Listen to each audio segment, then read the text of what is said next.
जय श्री कृष्णा। आप सभी का स्वागत है मेरे YouTube चैनल गोपाल दीवानी में। आज हम आपको बुधवार व्रत कथा का रसपान करवाने जा रहे हैं। इससे पहले अगर आप मेरे चैनल पर नए हैं तो मेरे चैनल को सब्सक्राइब कर लीजिए ताकि अच्छी अच्छी कथाओं के नोटिफिकेशन समय समय पर आपको मिलते रहे। आइए कथा आरंभ करते हैं। एक समय की बात है, एक साहूकार अपनी पत्नी को लाने के लिए अपने ससुराल गया। कुछ दिन रहने के बाद उसने अपनी पत्नी के साथ अपने घर आने की सोची। दुर्भाग्य से उस दिन बुधवार का दिन था। लड़की के परिवार वालों ने कहा कि आज बुधवार का दिन है, जो कि किसी कार्य हेतु भी शुभ नहीं माना जाता, इसीलिए आज तुम मत जाओ। किंतु साहूकार ने किसी की भी एक न मानी और पत्नी समेत अपने ससुराल से घर को प्रस्थान किया। रास्ते में साहूकार की पत्नी को बहुत प्यास लगी। उसने साहूकार से कहा कि पानी पिला दो। तो साहूकार ने कहा कि तुम ही बैलगाड़ी में बैठो, मैं पानी लेकर आता हूँ। जब वो पानी लेकर वापस आया तो उसने देखा कि उसकी शक्ल का एक आदमी ही उसकी पत्नी के साथ बैठा हुआ था। तब उसने पास जाकर उस पुरुष से पूछा कि तुम कौन हो। तब उसने कहा कि मैं साहूकार हूँ। और फिर दोनों के बीच झगड़ा शुरू हो गया और वहाँ लोग कुछ सिपाही आ गए। उस स्त्री से पूछा कि तुम्हारा पति कौन सा है। तब वो उसका उत्तर न दे सकी तो साहूकार मन ही मन में कहने लगा कि हे प्रभु, यह कैसी लीला है। तब आकाशवाणी हुई और बोली, मूर्ख, आज बुधवार का दिन था, तब भी तुमने आज ही गमन किया और ये सब भगवान बुद्ध के प्रकोप से हो रहा है। वो तुझसे रूठे हुए हैं। तब साहूकार ने भगवान बुद्ध से क्षमा याचना की। तब वो आकाशवाणी खत्म हुई और इंसान के रूप में आए बुद्ध देव भी अदृश्य हो गए। और फिर साहूकार अपनी पत्नी को अपने संग घर ले गया। भगवान बुद्ध देव की पूजा की। जो भी इस व्रत को कथा को सुनता है उसको बुधवार की यात्रा का पाप नहीं लगता। ऐसे ही बुधवार की दूसरी कथा का रसपान भी हम आपको करवाते हैं। शमतापुर नगर में मधुसूदन नाम का एक व्यक्ति रहता था। वह बहुत ही धनवान था। मधुसूदन का विवाह बलरामपुर नगर की सुंदर और गुणवंती लड़की संगीता से हुआ। एक बार मधुसूदन अपनी पत्नी को लेने के लिए बुधवार के दिन बलरामपुर गया। मधुसूदन ने पत्नी के माता पिता और संगीता को विदा कराने के लिए कहा। माता पिता बोले कि बेटा, आज बुधवार का दिन है, बुधवार को किसी भी शुभ कार्य के लिए यात्रा नहीं करते। लेकिन मधुसूदन नहीं माना। उसने ऐसी अशुभ और शुभ बातों को नहीं मानने की बात कही, परंतु बहुत आग्रह करने पर संगीता के माता पिता ने विवश होकर दोनों को विदा कर दिया। दोनों ने बैलगाड़ी से यात्रा प्रारंभ की।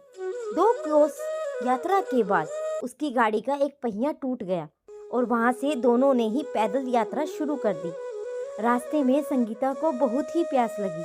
मधुसूदन उसे एक पेड़ के नीचे बैठाकर जल लेने चला गया। थोड़ी देर बाद जब मधुसूदन कहीं से जल लेकर वापस आया तो वह बुरी तरह से हैरान हो उठा, क्योंकि उसकी पत्नी के पास उसकी ही शक्ल का एक सुंदर और दूसरा व्यक्ति बैठा हुआ था। संगीता भी मधुसूदन को देखकर हैरान रह गई। वह दोनों में कोई भी अंतर नहीं कर पाई। मधुसूदन ने उस व्यक्ति से पूछा कि तुम कौन हो और मेरी पत्नी के पास क्यों बैठे हो। मधुसूदन की बात सुनकर उस व्यक्ति ने कहा, अरे भाई, यह मेरी पत्नी संगीता है। मैं अपनी पत्नी को ससुराल से विदा कर लाया हूँ। लेकिन तुम कौन हो जो मुझसे ऐसा प्रश्न कर रहे हो। मधुसूदन ने लगभग चीखते हुए कहा कि तुम जरूर कोई चोर या ठग हो। यह मेरी पत्नी संगीता है। मैं इसे पेड़ के नीचे बैठाकर जल लेने गया हुआ था। इस पर उस व्यक्ति ने कहा, अरे भाई, झूठ तो तुम बोल रहे हो। संगीता को प्यास लगने पर तो जल लेने तो मैं भी गया। मैंने तो जल लाकर अपनी पत्नी को पिला भी दिया है। अब तुम चुपचाप यहाँ से चलते बनो, नहीं तो किसी सिपाही को बुलाकर तुम्हें पकड़वा दूंगा। दोनों एक दूसरे से लड़ने लगे। उन्हें लड़ते देख बहुत से लोग वहाँ पर एकत्रित हो गए। नगर के कुछ सिपाही भी वहाँ आ गए। सिपाही उन दोनों को पकड़कर राजा के पास ले गए और सारी कहानी सुनकर राजा भी कोई निर्णय नहीं ले पाया। संगीता भी उन दोनों में से अपने वास्तविक पति को नहीं पहचान पा रही थी। राजा ने दोनों को कारागार में डाल देने के लिए कहा। राजा के इस फैसले पर असली मधुसूदन भयभीत हो उठा। तभी आकाशवाणी हुई, मधुसूदन, तुम्हें संगीता के माता पिता की बात नहीं मानी और बुधवार के दिन अपने ससुराल से प्रस्थान किया। यह सब भगवान बुद्धदेव के प्रकोप से हो रहा है। मधुसूदन ने भगवान बुद्धदेव से प्रार्थना की, हे भगवान बुद्धदेव, मुझे क्षमा कर दीजिए, मुझे बहुत बड़ी गलती हो गई है। भविष्य में अब कभी भी बुधवार के दिन यात्रा नहीं करूँगा और सदैव बुधवार को आपका व्रत किया करूँगा।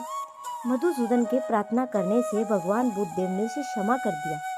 तभी दूसरा व्यक्ति राजा के सामने गायब हो गया। राजा और दूसरे लोग इस चमत्कार को देखकर हैरान हो गए। भगवान बुद्धदेव की इस अनुकंपा से राजा ने मधुसूदन और उसकी पत्नी को सम्मानपूर्वक विदा किया। कुछ दूर चलने पर रास्ते में उन्हें बैलगाड़ी भी मिल गई। बैलगाड़ी का टूटा हुआ पहिया भी जुड़ा हुआ था और दोनों उसमें बैठकर समतापुर की ओर चल दिए। मधुसूदन और उसकी पत्नी संगीता दोनों बुधवार का व्रत करते हुए आनंद पूर्वक जीवन यापन करने लगे। भगवान बुद्धदेव की अनुकंपा से उनके घर में धन संपत्ति की वर्षा होने लगी। जल्द ही उनके जीवन में खुशियां ही खुशियां भर गई। बुधवार का व्रत करने से स्त्री और पुरुषों की जीवन की सभी मनोकामनाएं पूर्ण होती हैं और ये व्रत करने वाले बुधवार के दिन किसी आवश्यक काम से यात्रा पर कोई भी कष्ट नहीं होता। तो ये थी बुधवार के व्रत की कथा। अब अगली कथा का रसपान आप अगली कथा में करेंगे। आप सभी को अगर मेरी कथा पसंद आई हो तो मेरे चैनल को सब्सक्राइब करो, वीडियो को लाइक करो और कमेंट में जय श्री कृष्णा अवश्य लिखो।